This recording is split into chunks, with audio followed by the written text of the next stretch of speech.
and then I added where I come from. Te Purutehei mai Rapa Nui, the German from Easter Island. Well, I'm just German parts, made in Switzerland, but I've lived on Easter Island for more than 30 years, and there will be a slide of Easter Island as well.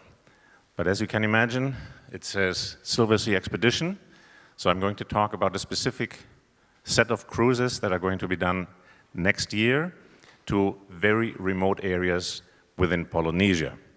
So in the next 30 minutes, I'll try to explain a bit about Polynesia, the people that went there, or those that made it famous, and then we get to the different islands.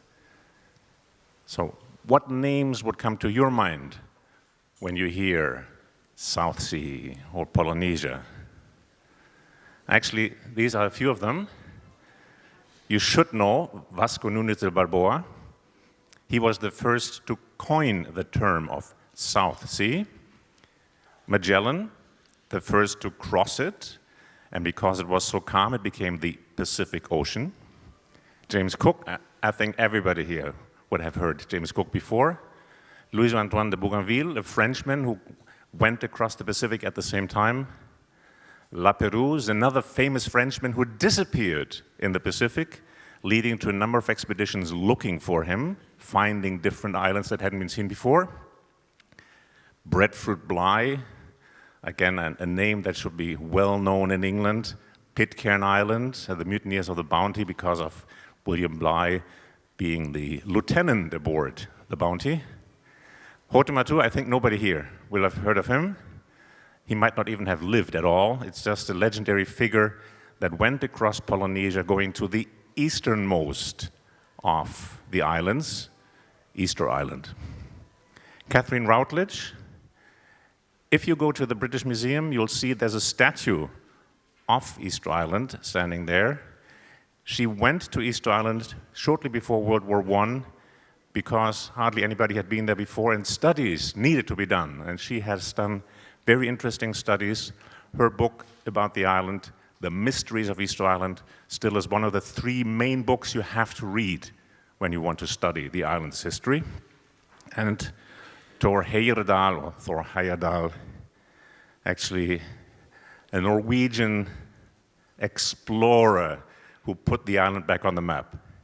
But here, this is a map from 1596, and it shows Mar del Sur, and over here, Mar del Norte. So North Sea, what we consider North Sea, between Scandinavia, Germany, Great Britain, actually is not what formerly was known as the North Sea. The Atlantic was the North Sea, because Balboa, when he crossed Panama, over here, looking south, saw a giant body of water, which he called the South Sea. So one was south, the other was north. So here actually, when you look at the Pacific, you can barely see land at the edges, and we have the names of Polynesia, Melanesia, Micronesia there. These are names that are not accepted by the science any longer, although they were coined in the 19th century because of specific common traits among the islanders living there. You have the Black Islands, because islanders were quite dark. Micronesia, the small islands. Polynesia, the many islands. Here you can see what Polynesia implies. From New Zealand, locally known as Aotearoa, to Hawaii, over to Easter Island. The name Rapa Nui is actually favored by those that want to be politically correct, because it's a Polynesian name, but the name itself is younger than the name that is applied commonly to Easter Island. Isla de Pascua, Easter Island, Pass Island, was named because the island was found on Easter Sunday, 1722. The name Rapa Nui was only given in the 1860s, when Peruvian slave raiders had taken Easter Islanders and they went across towards Tahiti and met people from an island called Rapa Iti. Rapa has many meanings: black, brilliant, dance paddle, piece of land. And Iti is small. So these other people, they came from a small island. And islanders from Easter Island are always quite impressed by themselves. So they came from a big island, Rapa Nui. And that name has stuck in the last couple of years, but officially it still is Isla de Pascua, Easter Island. So here we have Tor Heyerdahl on his raft Kon-Tiki, trying to prove that Polynesians came from South America, building a raft in Peru, actually the logs coming from Ecuador, and then he took off, and the very start of his experiment already proved him wrong because he could not leave the coast. He had to be taken away from the shore by tugboat, some 50 miles, and then they followed the Humboldt Current, South Equatorial Current. Very famous book, very famous documentary. He obtained the Oscar for Best Documentary of the Year, and I think last year a movie was made about Kon-Tiki, Tor Heyerdahl and his expedition. I've only seen the first 10 minutes, was quite disappointed by it. But anyway, Tor Heyerdahl, I've met him several times. Very interesting person. He spent a number of years in the Pacific trying to prove his view of how it was settled, but actually science has proven him wrong.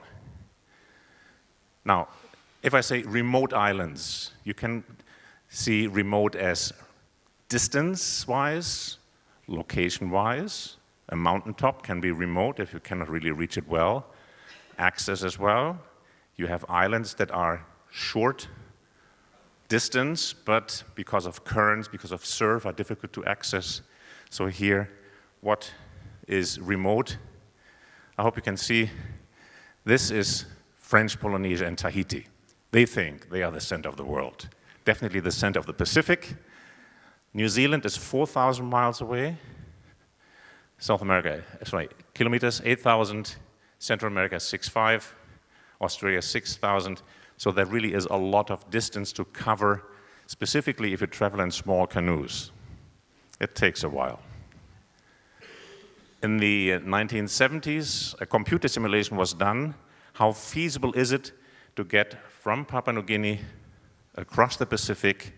And actually, they showed it is possible to get to southern Chile. If you stay within a specific gradient, go against the currents, against the winds, because this is the safest way. If you travel against the currents, you can always turn around and go back. If you travel with the currents, with the wind, and you miss your destiny, you can't turn around, so you're lost. But here, this shows you it really is a big ocean. Today, well, Hawaiian Air, you can travel by plane. But what we do is we usually take our rubber craft, the Zodiacs, and once the ship is in front of an island, we will then go ashore with these small craft. There are two types. This is the larger one. It can sit 16, but you see there are just about 8 or 10 in here. And we have a smaller one, 8 to 10 people in it. So you have to be willing to be a little more active. Now, just a few slides regarding what Silversea does and the different areas that Silversea Expedition goes to. Some 590 remote destinations. I wouldn't quite stress the remote, because these are the points. And when you see, some of them are, well, along the shore, but they are difficult to reach because there are no harbors. You have to take the Zodiacs to get in. We get to Honolulu, Tahiti, Easter Island, Galapagos, South Georgia, Tristan da Cunha, St. Helena Ascension. So these really are remote areas. And these are the 4 ships that are part of the fleet. This is going to be incorporated into the fleet this year. It still is a ship running in the classical fleet, being converted to an ice-strengthened ship. This is the one that does the voyage that I'm going to talk about. 130 guests. Silver Galapagos, only in Galapagos with 100 guests. And Silver Discoverer is a ship that is mainly in warmer areas. Right now, Indian Ocean. Then we'll go to Australia, Papua New Guinea, Southeast Asia. And here, you can see from America, well, from mainland America across to Hawaii, this stretch is done just as a repositioning stretch because you have to spend 5 to 7 days at sea. And there isn't much to be seen. But from Hawaii down to Tahiti, we are using the Line Islands, Northern Cooks, Society Islands, from then Austral Islands, all 4 Pitcairn Islands across the Easter Island, Sal Gomez, Juan Fernandez, Valparaiso. So this is really the remote part of the Pacific. Yes, okay. If you want more information regarding the ships, you can go to Silver Sea Expeditions. But here, I'm now going to talk about this. The first of the voyages from Honolulu, about 3 days down towards the northern Line Islands. The Line Islands belong to the Republic of Kiribati, written as Kiribati, but pronounced Kiribati, former Gilbert Islands. The Gilbert Islands are over here. These, the Line Islands, were administered by private companies for either the United States or Great Britain to extract guano, bird droppings as fertilizers. And you will see thousands, if not hundreds of thousands of birds on these islands, and a few of them actually are inhabited, these by Micronesians, because the Gilberts are or were Micronesian. And then the second one is heading down into the Austral Islands, all 4 Pitcairns, which is quite unusual. If you go by a larger ship, you might touch Easter Island, might touch Pitcairn, and then head over to Tahiti. And in both cases, it's very unlikely that you will be able to really go ashore, because in Pitcairn, you'd have to use the local boats. And if you have a ship with 2,000 guests, it takes a few days to take you ashore and bring you back. Most ships don't have that time. So with the Silver Explorer, 130 guests and their own Zodiacs, we can whisk you ashore in just a couple of minutes. And the last voyage from Easter Island across to areas that are famous in literature. This is where Alexander Selkirk stayed for more than 4 years. He was marooned there, and when he came back to Great Britain, Daniel Defoe heard about his story and wrote Robinson Crusoe. So this is the actual place where he lived, although the story itself then was put closer to South America. And thinking of Polynesian islands, mostly people think of high volcanic islands, waterfalls coming down. This actually is in the Marquesas group. One of the most famous bays in the Pacific, Virgin Bay, used by yachties. It is on the protected side of Fatuhiva, one of the islands that Torreira used. And this actually was taken late in the evening with the sun just about setting. But you see, civilization has struck. There's a soccer field. But when you look at the beach here, dark, rubble, actually boulders, all dark beaches refer to volcanic islands. If you have light-colored beaches, it's coral that has been grounded. And here, you see, we come in by Zodiac. And then there's a folkloric event. We do a hike, meet the people, see what there is. But this actually is what most would expect. Huge atolls, nice little islets, palm trees, sandy beaches. In some cases, only one entrance, which makes it quite difficult at low tide or high tide. You have whitewater rafting, getting in or out.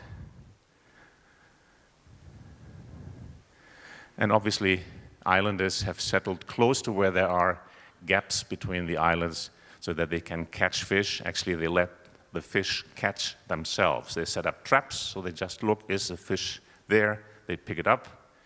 But here, this must have been work during World War II when certain islands were occupied by British or American forces, and they dynamited a channel so they could come ashore better. And then normally where you have a pier, there's a church. Actually, in most Polynesian villages, you have not just one, but several churches. The Catholic, the Mormons, Pentecostal, Sanito, several others. And there, you can see the ship up there. To come too close wouldn't be too wise. You might end up on the reef. You can barely see where the waves are breaking here. But this area is excellent for snorkeling or diving. A view of Aitutaki, one of the islands seen during the first voyage. This is inside the lagoon. Over here is One Foot Island. And here, this is what I mentioned. When you have whitewater rafting, you can see there is no way you can come in by ship. You have to use smaller craft, and here this is quite some wave action. So you take the Zodiac in, and then come ashore, relax on the beach, look for birds, look for plant life there, perhaps see a village in the vicinity. But you have to be willing to do a little, not just sit and stand. And actually the birds are coming to see you. This is a white tern. They would come up about a meter away from you because they're so unused to people. They want to see what is this being that is coming up there. And they actually have no nests. They lay their eggs on branches. So it must be wind still, otherwise the eggs will fall off. Or you could go into the water and meet sharks, blacktip reef sharks. They probably are in real size, about this much only, about a meter in length, harmless. If they bite you, they made a mistake. They normally go for smaller things. They actually will swim away from you. Well, these gentlemen seem to be worried about sharks. Actually, this here is one of the most famous living Polynesians today. He is a Cook Islander, Tua Pittman, very Polynesian name. He is one of the master navigators in the Pacific. He learned how to navigate without technical implements, just using the stars, the sun, the moon, the wind, the currents, birds. And he has been with us for 2 years now.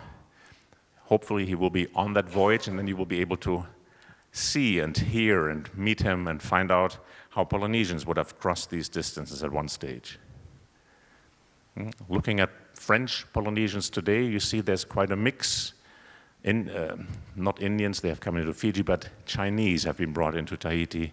So you have quite a number of Europeans, Polynesians, Chinese, nice mix. You see the typical dress with flowers. Music is very important. And here our visitors blend in almost naturally. If you sit front row, you will have to dance. Now, some of the islands, although this is an atoll, the center part is already filling up with sand. And when you look on the right-hand side here, you might notice there are quite a number of lines. This island was used by the Republic of Kiribati to resettle people from Tarawa, which is overpopulated. So they looked for volunteers, they sent them there. And these Micronesians were quite fortunate because the island was used for a number of years by a Norwegian company that had a giant ship coming from Honolulu down. They had to leave the States and then go back. So they offloaded people here to swim. They bought souvenirs back and did this every 2 weeks. This has stopped. So now what they're doing is they're growing seaweed here, which they're exporting to Europe. So if you eat ice cream, if you have toothpaste, part of that might come from this island in the Pacific. And this is the only place where you will meet Micronesians. Totally different language, totally different culture, still very friendly people. And then, although it's not Christmas, we go to Christmas. And perhaps you can't see it, but this is one of the places where geography is wrong. You have London, Paris, Poland, and banana. Actually, there is an airport known as Cassidy Airport. When we went there in the 90s, we were told it's the Hop-Along Cassidy Airport, named after the American actor. It's supposedly an American pilot who had the same name that's there. But we go there because of this. These little islets here are protected bird sites, and there you have thousands of birds. Usually it is frigate birds, boobies, noddies, terns, and there you can swim as well, snorkel, but in this case, birds are important. The next island, this was taken off the internet, google.co.uk, just a few days ago. This is what Google thinks is Malden Island. You don't have these flowers. You don't have this. This is Easter Island. This is Christmas. Anyway, this is the picture I would like to point out to you. The next slide shows it slightly better. This actually is a neighbor of mine, Edmundo Edwards, one of the best-known Chilean adventurous archaeologists. And he had been to Malden to check out the Polynesian remains on the island. You can see here he is measuring some of the marae. And actually here from 2013, from an American university, another expedition to the Line Islands. This really is off the beaten track. You don't go there just because you want. You have to have some very special reason, and in this case, Polynesian settlements. So zodiacs are needed, and if you cannot go ashore, we just put a few zodiacs together, and then we'll snorkel. So seen from the air, you use the zodiacs as platforms. There are rescue zodiacs, making sure that nobody is drifting off. Next island is not that near. But some of these islands have lagoons that have no obvious connection to the outside. They sometimes have channels, or they are then very salty interiors. But here, this is from the Line Islands. Have a look at this line. This is not natural. This is one of the areas where the British had extracted guano and then set up a tramway so they could carry it better from one side to the other, sometimes using the wind. So they would push the empty cart to the west, load it, and then in the evening, with the wind from there, just moved it back, sailed it back. But why do I show this? Because the following island we're going to see, Starbuck, featured prominently in the British newspapers last year. Nothing to do with the coffee, Starbuck, but here. Mirror, news, weird news, 26 April 2016. It appears the images were found on Starbuck Island, an uninhabited place. UFO appears to have crash landed. And this is this over here. The next slide should show it a little better. You can actually see where it veered across the island and stopped here. So this, according to the different interpretations in the US, is somewhat like the Millennium Falcon known from Star Wars. So you had those that seriously believed a UFO crash landed there. Actually, this is one of those tramways. It goes off into an angle, and here, this is what remains of a former pier and a shipwreck. So you can interpret a lot of things into it, but if you go there, you can prove this is not a UFO. But this is strange. You see, these must be signs left by the aliens. Same island, Starbuck. Starbuck, if you look on maps, old maps, says conspicuous tree. There used to be one tree on the island. And in the 1980s, the Republic of Kiribati decided we will repopulate this island. We will plant trees so that the islanders have shade. So they set up a coconut plantation, and only 28 small coconut palm trees have managed to survive. Fortunately, never people were sent over because they would not have managed to survive. There is no water available here. You'd have to really dig into the island to get to fresh water. But it's an interesting area because of the history.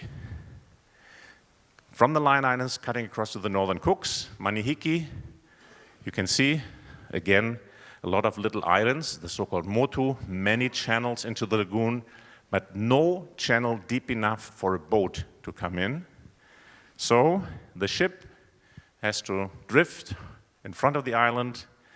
You're being welcomed by the locals, and in the Cooks, there's nothing that's going to happen if there is not a prayer being said before it happens. So here we have the deputy mayor, and this gentleman, really, I used to have the strange clothing, but this is really the least likely tie for this kind of shirt. He is the pastor, so he's leading the prayer. And then you take the most modern equipment they have on the island to tour the island, a tractor and trailer. In French Polynesia, because the American Air Force and Navy was there during World War II. They used trucks to move troops around. So even still today, the local means of transportation is called le truck. Well, here it is le trailer. And it's unfortunate the light is this strong. This is a picture that won the best drone picture in New Zealand last year, taken during our last visit to Manihiki. This is one of the pearl farms, because this is why the island is so famous. The black pearls are produced in the northern Cooks and in French Polynesia, and this is one of the best places to see how they're grown. They will show you how these pearls are grafted. You can swim and snorkel. You might even find your own little pearl. And then we're heading to Suvarov, a Russian name, quite unusual. No, after Captain Cook had been in the Pacific, Russians came into the Pacific, and they went through the Cook Islands. A number of their names stuck. And here, Suvarov, again, you can see the ship out there. These lighter patches in the channel prevent the ship from coming into the lagoon. But here, this island is the only inhabited part of Suvarov. You might see there's a little pier here. Actually, 2 people live there. Caretakers for 8 months of the year, making sure that the yachties will not land and destroy the nesting sites of birds and turtles. So here, this is the small island. Here's a small pier. There are 2 houses. And they were quite happy when we came along that they were able to leave the island on our ship back to the main island in the Cooks. But these would be the real inhabitants, coconut crabs. They seem to be oversized, but the biggest one I've seen had legs as long as my arm. And they taste quite nice, better than lobster. Aitutaki, it's like the Bora Bora of the Cook Islands. And you can see, you can only use the local boats to cut across the lagoon. You see all the different patches of coral. Here is a small island known as Honeymoon Island with the sandy area. And here you have catamarans or boats cutting across, finally reaching 1 Foot Island. There are 2 different ways of why it's called this. Some claim it is because of the size and shape of it when you look at it from above.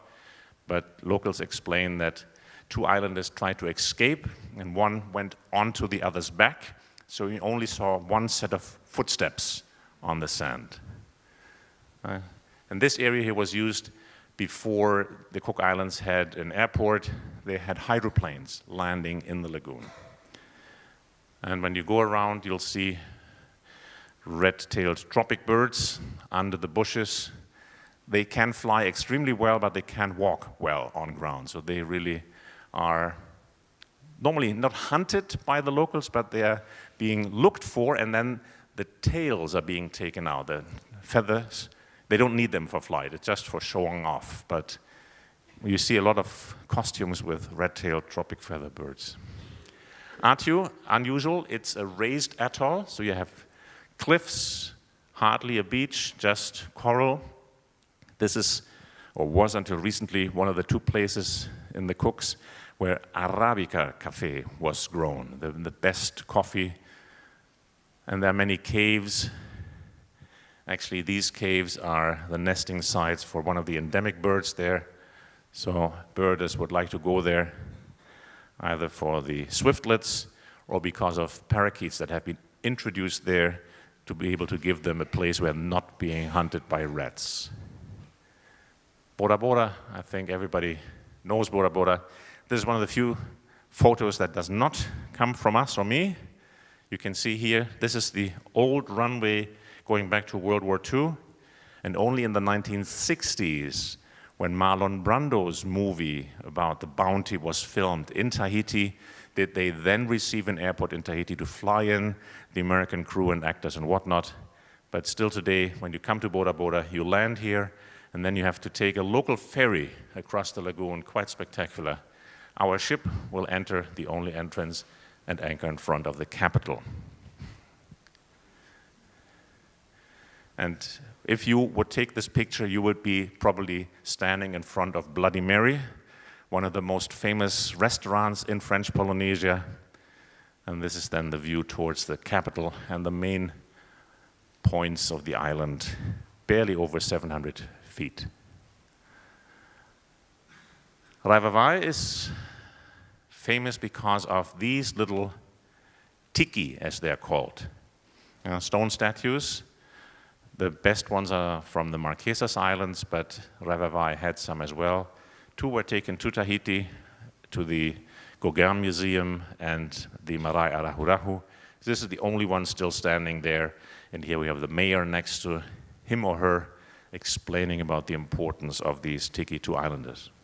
Actually, when the 2 were taken to Tahiti, the locals had nothing against taking them away, but they were unwilling to touch them because they knew this is bad luck. And wouldn't you know, all those involved in transporting the 2 from Raivavai to Tahiti fell ill, had accidents, died, so it must be true. Now there's bad luck. Rapaiti, interesting, it's the cauldron of a volcano. The ship can come in to a certain extent, and the interesting thing here is these lines you see close to the ridges. There are fortresses set up on top of the hills because the different villages fought each other. And then you retreated. This actually was excavated in the 1950s during Thor Heyerdahl's expedition, but by an American, William Malloy. And it is unlike the other Polynesian islands that you might expect. You have fern trees, there's guava growing, so not the typical tropical island. And here this gentleman is harvesting strawberry guava, the best fruit you can imagine. But here we try to reach these hilltop fortresses and then go to Marotiri, 4 rocks in the ocean, some 60 kilometers away from Rapaiti. This was the prison for Rapa. If you misbehaved, you were sent there, and you were lucky if you survived for more than 2 weeks. No water, no food except for birds. And then Oino. Again, this is not my picture. It is a postcard that they sell on Pitcairn. In 1985, I believe I was on this island. I have no proof for it, but I'm pretty much convinced I was on it. But it is very rarely visited because, as you can see here, there's surf all around the reef. Pitcairners actually go there for their vacation. When their island of 4 square kilometers has just too much action and the 46 people feel tired, they go to Oino and spend a few days there. But this is Pitcairn.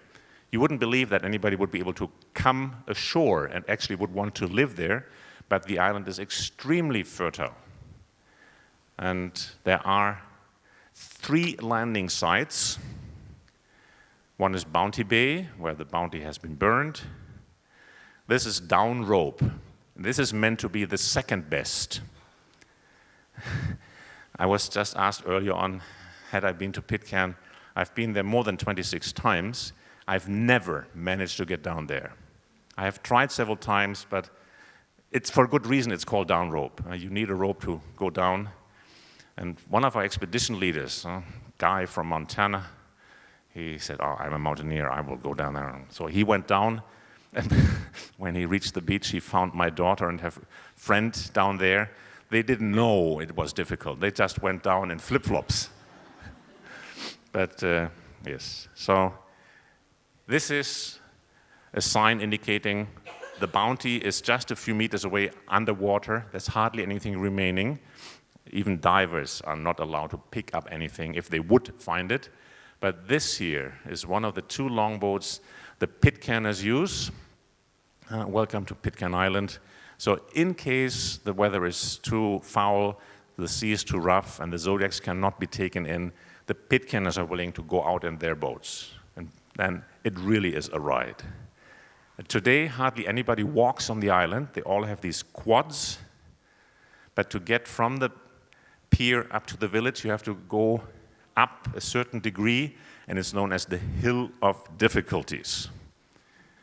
It's quite interesting. You have now a number of New Zealanders and British residents of the island, police, administration, doctor, usually the pastor is from Australia, but the locals, I would say, roughly 40. But there are more than 1,000 in New Zealand, more than 1,000 in Australia. The island is just too small for all of them. And then Henderson, a UNESCO World Heritage Site. It's an island that was raised because of volcanic activity at one stage to have a very short beach, cliff, and then an area where if you would walk across it, if you would be able to start from one side of the island, when you get to the other side, your shoes are torn because it is very sharp coral. And here, this is probably 20 years ago, climbing up part of the slope, you actually are not allowed to be right on top. You can see how little beach there is, then the reef, and then you have the deep ocean. Now here, this is from 1996. My colleague here has the best equipment for GPS location of the time. We were there to check archaeological sites, to pinpoint them on the map. And as you can see with our trousers, we had to walk through water almost waist deep to get to the different areas. And there's this little expedition ship in the background drifting. You cannot anchor in front of the island. So we can do this too if we go ashore. And then the last island before we get to Easter Island is Ducie. Again, you have an entrance into the lagoon. I've never seen anybody using it. Normally you come ashore at Acadia, and it can be a difficult landing. You see, at low tide, you almost bring the zodiacs onto the surface of the reef here, and then you walk to have a look at the different birds. Actually, there's only 2 types of plants on the island. Tournefortia, beach heliotrope, and then one single shrub of Pemphis. And you see, this is almost like concrete, but it's coral, broken up coral, and there you have one of the petrels nesting on the island. It's tens of thousands of birds, frigate birds, noddies, petrels, shearwater. And then we come to Easter Island. Whenever you see statues, the moai, that have no eye sockets, you know they are unfinished. Once the statue was moved onto a platform, stood up, eye sockets were carved out, eyes were set into them so that they became guardians and came back to life. So this, for example, Ahuakivi, 7 statues. You can see here deep eye sockets. Eyes were found in 1977 at the beach of Anakena. You have to be there either early in the morning or when it's cloudy, otherwise you'll always have just statues in backlight. But here, this is the way it would have looked hundreds of years ago when the statues are still watching over the villages, protecting their descendants. I think the image they present is almost crying. Statues without eyes are superior. They are stronger. Anyway, Salai Gomez is just one rock where you have frigate birds. You can see by the white heads, these are juvenile frigate birds. And usually when you see frigate birds come to Easter Island, they are bringers of rain. These birds cannot land on water and take off again. They have no webbed feet. Their feathers are not waterproof, so if it rains, they fly away from the rain. So when they come up to Easter Island, because they don't nest there, we know it's going to rain. And then the next island, Alexander Selkirk, we have fur seals. And then Robinson Crusoe, better known as Juan Fernandez, named after the Spanish navigator who first reached the island. This you will not see when you get there. This was taken before 2010. Actually, here you have Robinson Crusoe looking out for another ship coming. A tsunami hit the village. The whole coastline was destroyed, and the Chilean authorities have decided the line of water hitting the houses is the line where now houses are not allowed. So everything else is higher up, further inland. That is quite interesting. There are endemic birds. Actually, the island is considered to be for flora what Galapagos is for fauna.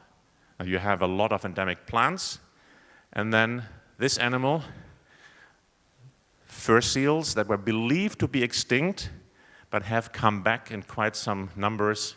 You can actually swim and snorkel with them if you like cold water. And this area, this island, has the only underwater trail in Chile. Under one of the governments, they had a trail running from southern Chile to northern Chile, mostly on land, but here, Juan Fernandez, you actually had to dive. So, if you want to see these, you have to be willing to get wet, to be a little more active, and I think there's no talk perfect without a sunset. So here we have Easter Island statues standing on the western shore, the village of Hangaroa, the only village to our left, and we have then a sailing ship in the background. So, in case you're interested, obviously there is the stand, but I know that some of you might have questions, so let's see if I can answer them. Yes? Why did they have to move the statues? Actually, this is a very interesting thing. When you look at the old statues that are quite small, there were 4 different materials used. Trachyte, which is chalk-like, easy to carve, easy to break. Scoria, which is reddish, very uneven material, not nice. Basalt, extremely hard. You can't do big statues because they're too heavy. So they eventually decided to use one material which was only available at one side of the island. So if all villages wanted the same kind of material, they had to move them across specific roads from Ranuraraku to north coast, west coast, south coast. And islanders claim statues walked. Difficult to explain because statues have no legs, but there's a technique where you move a statue in an upright position using rope, and you move it in such a way that from a distance it seems to be walking.